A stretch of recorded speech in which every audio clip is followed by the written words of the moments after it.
Alrighty gamers, today we're back with another special video here on the CraptasticJack channel. Today we're actually going to be talking about The Crew 3. I know I don't want to talk about this 2 weeks from now. I know for a fact I'm not going to want to, so we're going to talk about it today. With no sign on the horizon for any content coming to The Crew 2 anytime soon, I think it's best to take time today to actually talk about The Crew 3. I know it's probably a while away, but I think now is probably the best time to start talking about what we want out of a proper sequel to The Crew 1.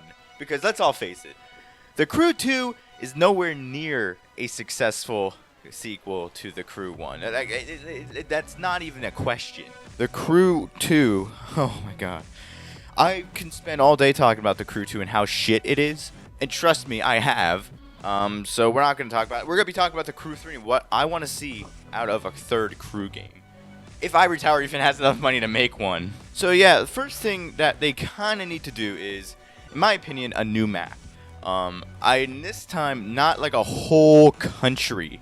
Maybe like if the country is like an island, say like Japan or like Ibiza or just some sort of island. If that was like the whole game map, I feel like they could pull that off, like a whole island country. But here's the thing, you can't pull Ivory Tower with what they have and the resources they have cannot pull off another map the size of America, because if for all they want to add to The Crew as a game, like all the gameplay aspects, they're really limited by the map and the engine they're using. So if they're gonna be using the same engine and all that, which I hope they aren't, like that's the one big thing that the Ivory Tower needs, is a new fucking engine. But if they don't have access to that, because I know the same engine is used for all different types of Ubisoft games, I feel like they kind of need to just focus on a region, like just a metropolitan area, or maybe like a state or something. Like, they need to scale down the map. Like, I understand that was one of the unique selling points for The Crew, but they can't just be reusing the same map over and over again. And I feel like for a good balance of gameplay aspects, like racing and all that stuff, they need to scale down the map. I feel like if Ivory Tower developed a map of, say, like, let's just say, I'm just throwing this out there, New York City. New York City, you have the 5 boroughs, you have New Jersey, you have Long Island, you have the Jersey Shore, and you have the mountains and the Poconos. Like, that right there, if you just focus your entire game area of that, like, region of the United States, and then like add on afterwards, I feel like you can have a winner there.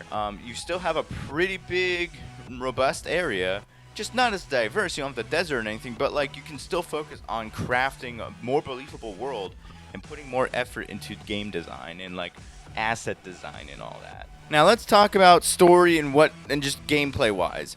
No planes, no boats. Let me fucking repeat that. No planes, no boats. And I just putting that out there. It was cool to be able to fly planes and fly boats, but come on, who actually, like, no one, if you're playing The Crew 2, you're playing it for the cars, you're playing it for the vehicle, you're not playing it for the planes or the boats. If I want to play with planes, and here's the thing, I'm a big flight sim nerd, I don't use the planes in The Crew 2. If I want to fly planes, I'll go on X-Plane, I'll go on P3D. Fucking Microsoft Flight Simulator is coming out next year. You can't win with that. Like, and then the boats thing, I don't care. The game doesn't need that. Don't focus on trying to like redo the map and everything and try to force down in planes and boats. You can have a much more polished game with just cars. Focus on cars, whether that be off-roading, street racing, track cars. Focus on that.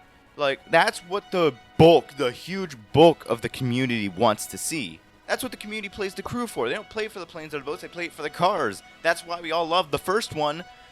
You can't just try and squeeze that shit in when Ivory Tower probably has a lot of data that they can access on their back end. And they can see that the bulk of the player base just plays it for street racing. So just focus on that.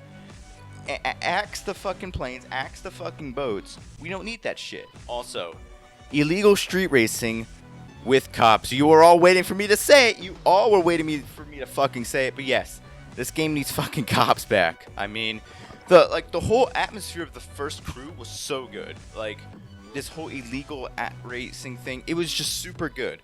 Now, the entire game doesn't have to focus on illegal street racing. It could be a rags to riches story where you start off as an illegal street racer and progress into a pro race car driver. That's how the story can be, but you still need to have that illegal street racing aspect if you're doing an open world racing game. Okay, you still need to have some sort of illegal street racing factor there. Because when you have this huge world with traffic and like streets and everything, not having illegal street racing there is just a kick in the fucking face. Like, you built this entire open world, but you're not going to let us drive around illegally with cops in pursuit and like dodging traffic and everything. That's one of the big things that I did not like about the racing in the Crew 2. No traffic, no cops. It's just AI, and half the time the AI are either fucking brain dead or fucking on bath salts, and they're fucking passing you at 300 miles an hour. There's no like in the middle. And the racing at the time, most times, is just boring. Like, I don't want to do it. Why? Because there's no traffic to dodge and there's no cops to evade. The racing in the Crew 1 was infinitely much more fun. So the Crew 3, they need to focus on just trying to emulate the Crew 1's racing and make it better. And for the Crew 3, that's definitely what I want to see. But again, focus. I bet Ivory Tower can win back a large percentage of their fan base if they take time to focus on illegal street racing and the customization side of the car scene. Like, look at Need for Speed. Look at like all the success, even with Payback. Payback had some of the best customization in a Need for Speed game of all time, and that's what saved the game for a lot of people. Me not included, but like still, that game had great customization. So imagine if they take the time to properly implement the customization side of things, like proper body kits, proper like customization, proper performance upgrades, like actual like licensed parts and everything. If they do that, then they can definitely have a winner and win over back a large percentage of their community that they lost with the Crew 2. Because the Crew 2 is not a game for car enthusiasts. It's a game for boomers. The only people who play the fucking Crew 2 at this point are just boomers, okay? Boomers and yes men, and from the fucking pit crew. That's all who plays the Crew 2 at this point. Also, speaking of bullshit, no Motor Nation bullshit. What the fuck is that cringy ass storyline? Get that shit out of here. PvP and the Summit on launch. You shouldn't have to wait 6 months after the game comes out to have competitive PvP. And the Summit. Those two things should be on launch. It's okay if the Summit isn't unlocked till like a month afterwards so everyone could get their cars ready and everything. So that way when the Summit first comes out, everyone already has a good basis to start off. I'm not talking about that. The Summit and PvP need to be like there on launch or very close to launch, okay? No waiting 6 months for an inferior version of PvP like we did in the Crew 2, and no waiting a year nearly for an inferior version of the Summit. Those two things, if they're focused on just cars and they're at launch and they're improved from their predecessors, then again, Ivory Tower's off to a very solid basis here.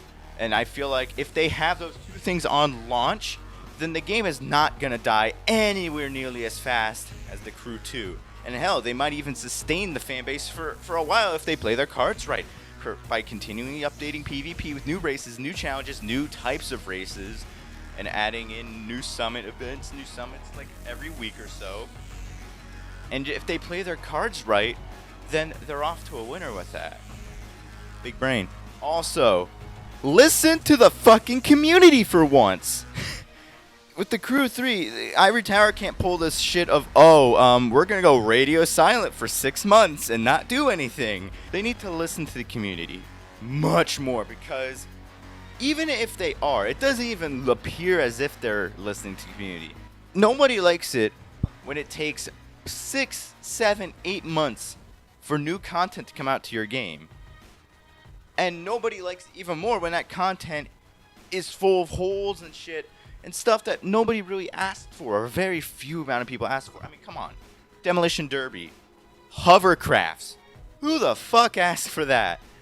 Community content being delivered in the Crew 3 needs to be reflective of what the community needs and wants. It took them nearly a year for them to actually put out an update for the Crew 2 that actually took a lot of what the community wanted, and that was the Summit. And I'm glad they added it in.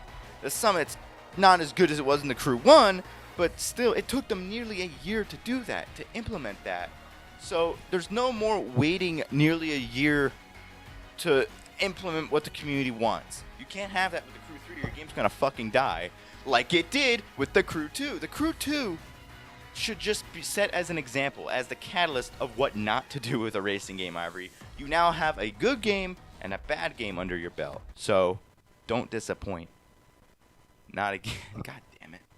So, yeah, the Crew 3. A lot of this is kind of me ranting and raving, but I think now's the perfect time to talk about the Crew 3, because the Crew 3, like, it may be a year or two away, but if we start talking about what we want out of the Crew 3 now, then hopefully Ivory Tower will actually get around to listening to what we want out of a third Crew game, if they even have the money to make one. But with Need for Speed Heat on the horizon, I want to talk about this now and not when Need for Speed Heat's out, because I'm not going to be caring at that point. I'm going to be playing me some fucking Need for Speed Heat. But that's all for now. Bye.